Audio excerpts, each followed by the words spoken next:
Vande Mataram, dear students. Today we will see the fifth part of Unit 9 of English subject of Standard 7th. And the fifth part of Unit 9 is the continuity of the exercises of the story. What is the story's name? A bicycle in good repair. Okay, so shall we start? Okay. Working with language. तो working with language में पहला question क्या है? Read the following sentences. नीचे दिए हुए sentences को अच्छे से पहले आप पढ़ो। उसमें क्या है? We should go for a long bicycle ride. I ought to have been firm. We mustn't lose any of them. I suggested that he should hold the fork and that I should handle the wheel. तो ये sentences हो गए। अब क्या कह रहे हैं? The word in italics are modal auxiliaries. Modal auxiliaries are used with verbs to express notions such as possibility, permission, willingness, obligation, necessity, etc. Should, must and ought to generally express moral obligation, necessity and desirability. तो क्या कह रहे हैं कि यहाँ पे ये जो सेंटेंसेस है इसमें क्या दिए हैं? ये देखो, ये कौन सा है? शुड है, ऑट है, मस्ट है ना? शुड, ये सारे कौन से वर्ड्स है? इनको मॉडल ऑक्सिलरीज बोलते हैं। मॉडल ऑक्सिलरीज को अपने हेल्पिंग वर्ब्स भी बोल सकते हैं। और ये क्या करते हैं? ये अपने वर्ब्स के साथ लिखते हैं दिखाने के लिए कि क्या पॉसिबिलिटी है, परमिशन दे रहे हैं या नहीं, विलिंगनेस क्या है, नेसेसिटी है, ऑब्लिगेशन है, और ये सब क्या है। और इसमें से मस्ट और ऑट टू, ये जो दो वर्ड्स है ये ज़्यादातर मोरल ऑब्लिगेशन, नेसेसिटी और डिसायरेबिलिटी ये दो एक्सप्रेस करते हैं। ओके, अब look at the following. We should go on a holiday. ये सेंटेंस है suggestion. It is a good idea for us to go on a holiday. He is not too well these days. He must see a doctor before he becomes worse. तो compulsion और necessity क्या है कि it is absolutely essential or necessary for him to see a doctor. तो इस sentence में क्या दिखाते हैं? कंपल्शन या नेसेसिटी। और यहाँ पे क्या दिखाते हैं? शुड यूज किया है तो सजेशन यूज दिखाते हैं। अब third one, you ought to listen to me. I am well over a decade older than you. तो यहाँ पे ऑट टू लिखा है। ये क्या दिखाते हैं? More emphatic than should. Since I am older than you it is advisable then that you listen to me. तो यहाँ पे क्या कहते हैं कि note, should and ought to are often used interchangeably. यानी कि शुड और ऑट टू है वो एक दूसरे की जगह पे अपने ज़्यादातर यूज़ कर सकते हैं क्योंकि दोनों का मीनिंग ज़्यादातर सेम ही रहता है। अब आप आपके टेक्स्ट बुक के पेज नंबर 134 पे देखो क्या है? Rewrite each of the following sentences using should और ought to must in place of the italicised word. Make other changes wherever necessary. तो आपको क्या करना है? नीचे जो सेंटेंसेस दिए हैं वहाँ पे आपको ये जो बोल्ड किए हुए हैं उसकी जगह आपको क्या यूज़ करना है? शुड या फिर ऑट टू या फिर मस्ट, इन तीनों में से कोई एक यूज़ करके वापस लिखना है। और कहीं पे भी सेंटेंस में एक नेसेसरी लगे कि भाई चेंजेस करना है तो वो भी आप कर सकते हो। ओके, तो पहला सेंटेंस क्या है? You are obliged to do your duty irrespective of consequences. तो इसको अपने कैसे लिखेंगे? इसको अपने लिखेंगे You ought to do your duty irrespective of consequences. तो यहाँ पे क्या यूज़ किया? ought to कर दिया ना। अब सेकेंड क्या है? सेकेंड है You will do well to study at least for an hour every day. तो इसमें अपने कैसे लिखेंगे? इसको अपने लिखेंगे you should study at least for an hour every day. तो यहाँ पे क्या चेंज करके लिखा? शुड। अब third one, the doctor says it is necessary for her to sleep 8 hours every night. तो नेसेसरी है उसकी जगह अपने क्या लिखेंगे? The doctor says she must sleep 8 hours every night। तो नेसेसरी है इसलिए क्या लिखा, मस्ट। फिर fourth one, it is right that you show respect towards elders and affection towards youngster. तो राइट है, उसकी जगह अपने क्या लिखेंगे, you should show respect towards elder and affection towards youngster. तो यहाँ पे क्या यूज किया, शुड। अब fifth one, if you want to stay healthy exercise regularly. तो वांट है, उसकी जगह पे अपने क्या लिखेंगे, you should exercise regularly to stay fit. तो यहाँ पे आएगा शुड।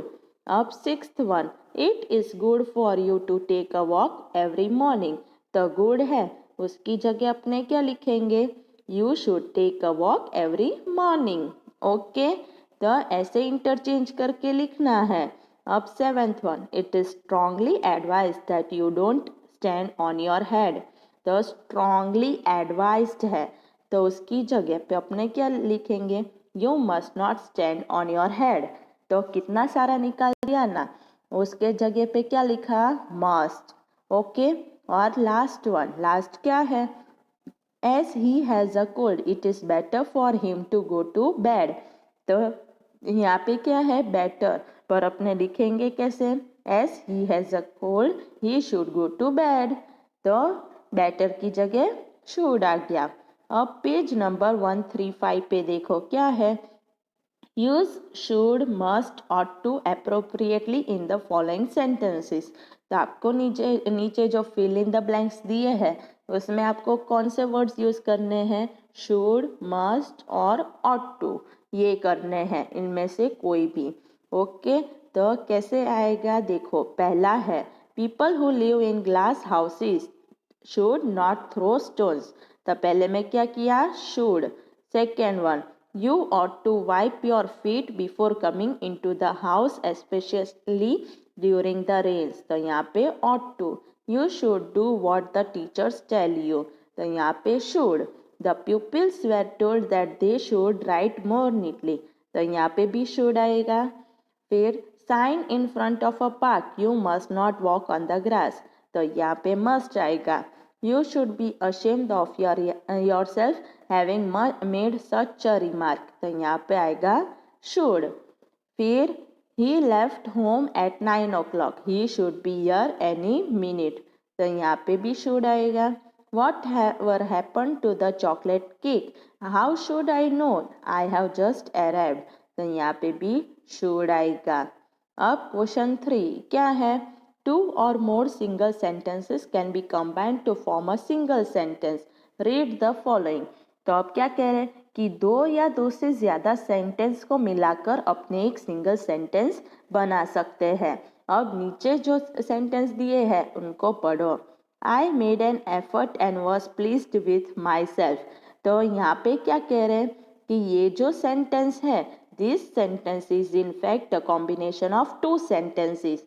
दो सेंटेंसेस है, पहला क्या है, आई मेड एन एफर्ट, दूसरा क्या है, I was pleased with my self.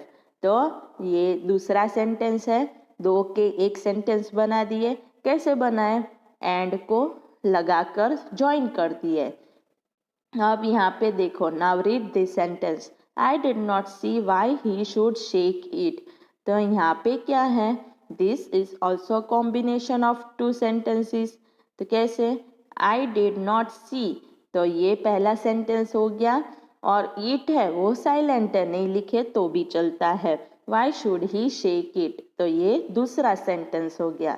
तो दो को बना के एक बन गया।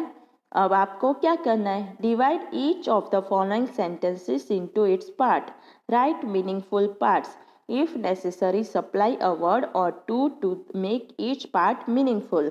आपको क्या करना है कि नीचे जो सेंटेंसेस दिए हैं उसको आपको अलग अलग पार्ट्स में लिखना है। यहाँ पे देखो ब्रैकेट्स में कितने पार्ट्स में लिखना है वो भी लिखा है, और मीनिंगफुल पार्ट्स लिखने हैं, ऐसे ही नहीं।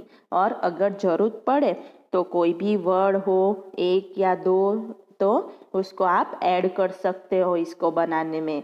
ओके, तो पहला सेंटेंस क्या है, I went to the tool shed to see what I could find।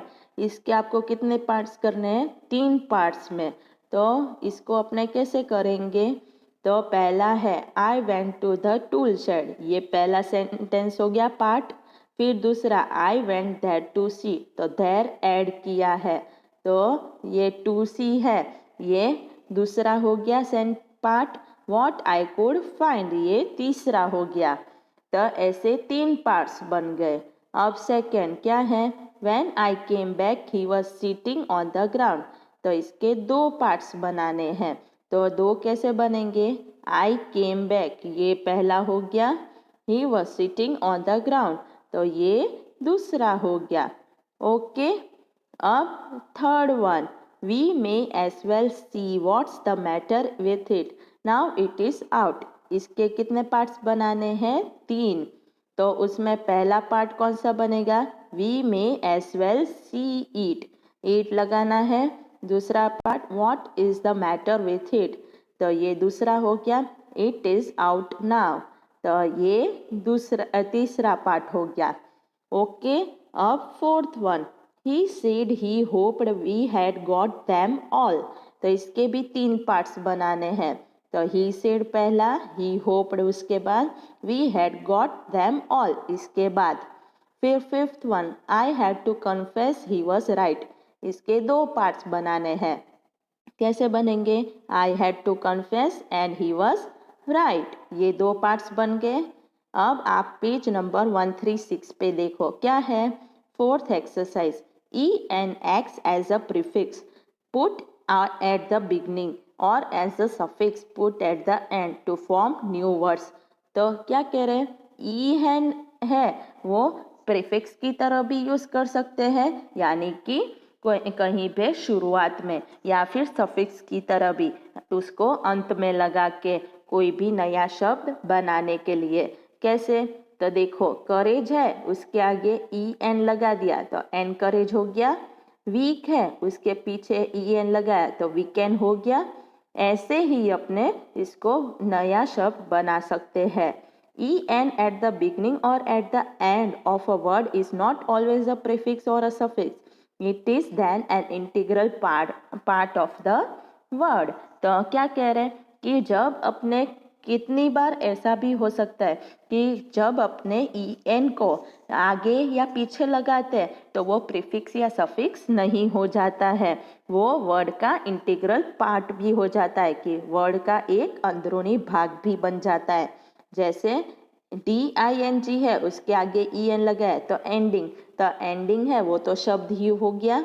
बैरन, तो बैरन है, उसमें EN लगा है, पर वो EN निकाल दे तो उसका कोई मीनिंग नहीं रहता है, तो वो एक शब्द का पार्ट ही बन जाता है कितनी बार। अब देखो, now arrange the words given in the box under the 3 headings prefix, suffix and part of the word. तो आपको जो नीचे ये सारे वर्ड्स दिए हैं, राइट, इनको आपको क्या करना है? डिवाइड करने हैं। कैसे डिवाइड करोगे? तो कौन सा वर्ड प्रीफिक्स में है, कौन सा वो सफिक्स में है, या कौन सा है वो पार्ट ऑफ द वर्ड है, उसको आपको डिवाइड करना है। ओके, तो आंसर देखो, पहला है वो क्या है? EN जब प्रीफिक्स के रूप में यूज हुआ है तो उसमें कौन सा आएगा? उसमें आएगा encourage, endanger, enclose and enable. Okay, उसके बाद EN जब वो पार्ट ऑफ अ वर्ड है तब कौन सा आएगा? तो बैरन, इवन, लिसन, एनक्लेव। ओके, फिर जब EN सफिक्स के रूप में यूज हुआ है तो वो कौन से हैं? तो वो है फासन, डैम्पन, सॉफन, वीकेंड। ऐसे अपने इन सबको डिवाइड कर दिया। ओके, तो यहाँ तक की एक्सरसाइज सबको समझ में आ गई? ओके, तब आप सबको क्या करना है? इन एक्सरसाइजेस को अच्छे से पढ़ना है और एक्स्ट्रा रफ नोटबुक में लिखना है। ओके, वंदे मातरम।